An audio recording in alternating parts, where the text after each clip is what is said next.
संख्येने उपस्थित आहात। मला वाटतंय इथं बऱ्यापैकी शेतकरी वर्ग आहे।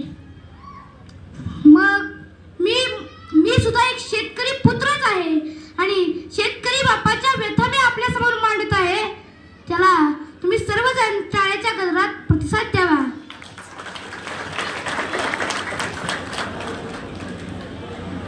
इयत्ता 5वीच्या वर्गामध्ये मराठीचे शिक्षक इंद्रजित भालेरावांची बाप नावाची कविता शिकवत असतात। शेतामध्ये माझी खोप त्याला बोराटीची झाप, जिथे राबतो कष्ट तो माझा शेतकरी बाप। घेतो अंगावर चिंध्या खातो मिरची भाकर, माझा बाप शेतकरी उभ्या जगाचा चाकर, उभ्या जगाचा चाकर। कविता शिकवून संपते। गुरुजी मुलांना प्रश्न विचारतात, मुलांनो तुम्हाला काही शंका? त्यावेळी माझ्यासारखाच सर्वसामान्य शेतकऱ्याचा मुलगा, सदा कोपऱ्यात बसणारा, कधी हात न वर करणारा नामदेव नावाचा मुलगा हात वर करतो आणि गुरुजींना म्हणतो, गुरुजी मला कविता समजली, पण तुमच्या कवितेतील शेतकरी बाप आणि माझ्या वास्तवातील शेतकरी बाप याची कथा कधी बदलणार का तशीच राहणार? घेतलेली कर्जे बुडवायला कधी शिकणार? अन्याय करणाऱ्यांना तुडवायला कधी शिकणार? सांगा गुरुजी, मला माझ्या प्रश्नाचे उत्तर द्या। गुरुजी निरुत्तरित राहिले, प्रश्न अनुत्तरित राहिला आणि हाच अनुत्तरित प्रश्न घेऊन मी आपल्या समोर उभा आहे। ज्ञाते, वक्ते आणि रसिक श्रोते हो, नमस्कार। मी आर्यन सारिका मारुती तिटे, अर्थात विषय मांडतोय। मी शेतकरी पुत्र बोलतोय। 2 दिवस दुःखात गेले, 2 दिवस वाट पाण्यात गेले, वाट पाहतो किती डोहीवर उन्हाळे। शेकडो वेळा चंद्राला तारे फुलले, रात्र धुंद झाली, देणेकरांचे देणे देण्यात माझ्या शेतकरी बापाची अख्खी जिंदगी बर्बाद झाली।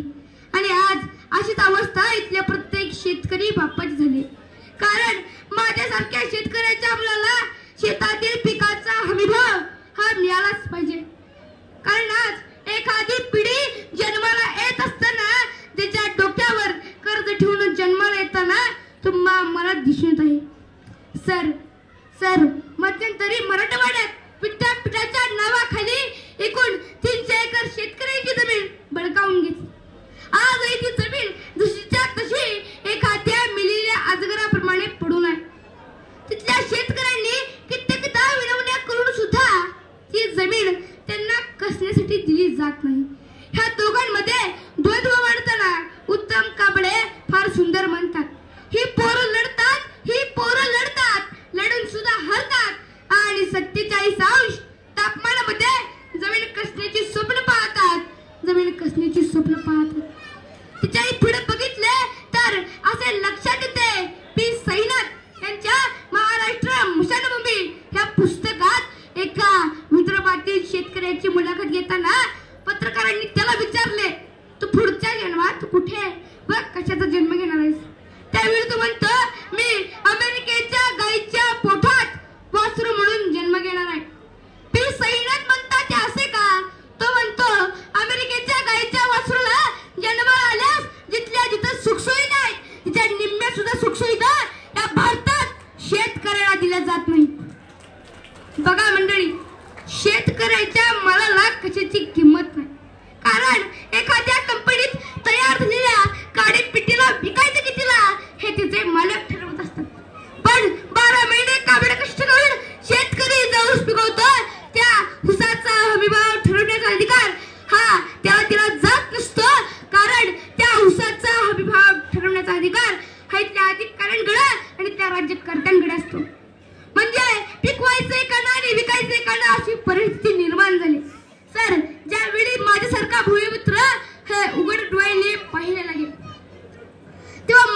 मत असं आहे की शेतकऱ्याची देवाधोंड जर ठरवायची असतील तर माझ्यासारख्या शेतकरी बाप्पाचा उघडा संसार बघावा, पायाला पडलेली भेग बघावी आणि मग शेतकऱ्याची प्रश्न ठरवावी। इतकंच नाही तर त्या शेतकरी बाप्पाच्या अंगावरचा घाम वाळण्या अगोदर त्याला त्याच्या मालाचा दाम हा मिळाला पाहिजे, तेव्हा खऱ्या अर्थानं अनेक तरुण त्या शेतीकडे वळायला लागतील।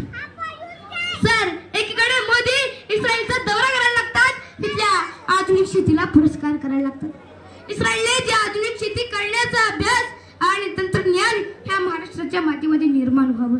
इतकंच नाही, तिथल्या सरकारने शेतकऱ्याच्या मुलाला ऍग्रीकल्चरचे शिक्षण मोफत देता येतील का याचा या अनुषंगाने विचार करायला हवा। तसेच